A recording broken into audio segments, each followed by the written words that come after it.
Hello everybody and welcome to Culinary Bootcamp. So today's I'm thinking is going to be a little short. I just wanted to talk to you a little bit about the different cuisines from around the world and give you some definitions to work with. So let's get started. So I don't know if this is going to be more like more terminology based, but let's see where this takes us. So let's get started on the first word that I want to talk about, and that is gastronomy. What is gastronomy? Gastronomy is a very basic description in the practice or art of choosing, cooking, and eating food. Or as the Briant Severine from The Philosophy of Taste, and I'm sure I butchered the pronunciation of that name.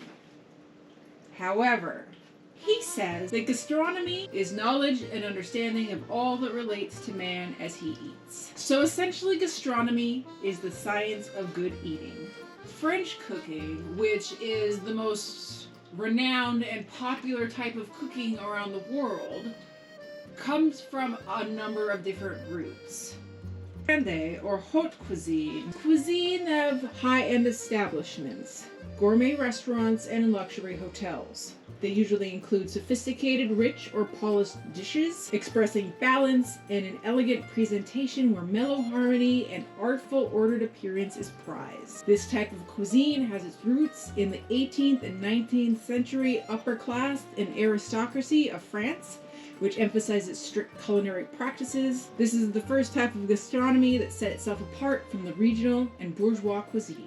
So, what is bourgeois, or also known as peasant cuisine? In French gastronomy, bougie cuisine is the home cooking of the affluent city dweller. In most descriptions, it is described as unpretentious. Now, I know there's a lot of meaning behind the word bourgeois these days, and we're not getting into this. This is just culinary history. We're not going to talk about what these words have come to mean by today's standards.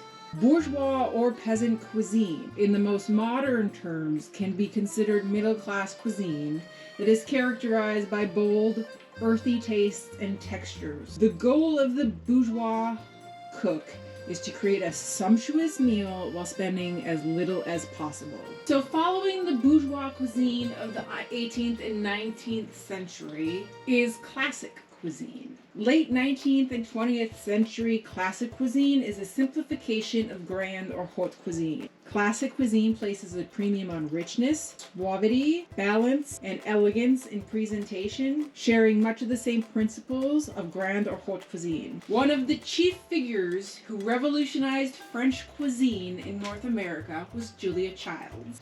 She is widely known as the woman who introduced French cuisine to America. Following classic cuisine is the nouveau cuisine of the 20th century.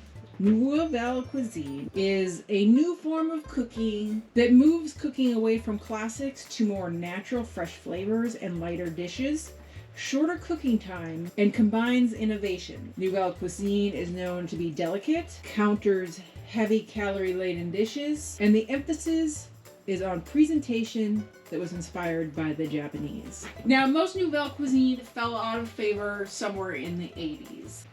And it was replaced by New American, or Modern American, or Contemporary American cuisine. New American cuisine originated in California in the late 20th century. This cuisine has spread across the United States. Its characteristics include fresh, locally grown, seasonal, high-quality ingredients, using innovation, seasonings, and sauces. These dishes are prepared in a simple fashion that preserves and emphasizes natural flavor. This style was picked up in the 80s in upscale fine dining, and it was popularized by Alice Winters in Berkeley, California, and Larry Fourguillon in New York. New American or Modern American or Contemporary American cuisine is a type of fusion cuisine that incorporates traditional American techniques with foreign and occasionally molecular elements. All right. So these are some cuisines that you're probably getting more familiar with. Definitely fresh, seasonal, local is my personal favorite type, but hard to achieve a lot of the times in rural Midwest. Following the new American cuisine is fusion. Fusion or transnational cuisine is often considered an innovation and an experimental form of cooking. It generally lacks structure compared to other cuisines. Fusion is a blending or use of ingredients and preparation techniques from a variety of different cultures and sources. Those include ethnical sources, regional sources, sub-regional sources, and national cuisines in the same dish. This type of cooking encourages blending and diversity of cultures. The most commonly adopted fusion cuisine in the United States is probably Tex-Mex, followed by Asian fusion. The prominent gastronomy figure considered to be the pioneer of fusion cooking is Wolfgang Puck. Following fusion, we have global cuisine. Global cuisine sometimes includes commercially produced items and preparation methods that have become ubiquitous throughout the world. When a local, regional, or national cuisine spreads around the world and is served worldwide, it is known as a global cuisine. Some examples of this include sushi, ramen, curries, French fried potatoes, croissants, and pretzels. Food courts are actually examples of global cuisine on display. Following global cuisine is national cuisine. National cuisine usually includes a food that is considered a staple to a country or contains a particular ingredient that is native to a specific country. They are often served at culinary festivals highlighting the traditions of the country. Examples of national cuisine include the following: Wiener Schnitzel in Austria, poutine in Canada, Peking duck in China, ceviche in Ecuador or Peru, fish and chips in England, crepes in France, moussaka in Greece, falafel in Israel, pavlova in New Zealand, kimchi from North Korea, chicken adobe from the Philippines, haggis from Scotland, pad thai from Thailand, and borscht from the Ukraine. Following national cuisine is regional cuisine. Regional cuisine is a set of recipes based on local ingredients, traditions, and practices within a larger geographical, political, cultural, or social area. They often involve variations of one another that blend together to create a national cuisine. They may vary based on food availability and trade, varying climates, cooking traditions, and practices, and cultural differences. So, some examples of regional cuisine, and I'm sorry for if I have any international viewers, these are all going to be regional cuisines to places in the United States.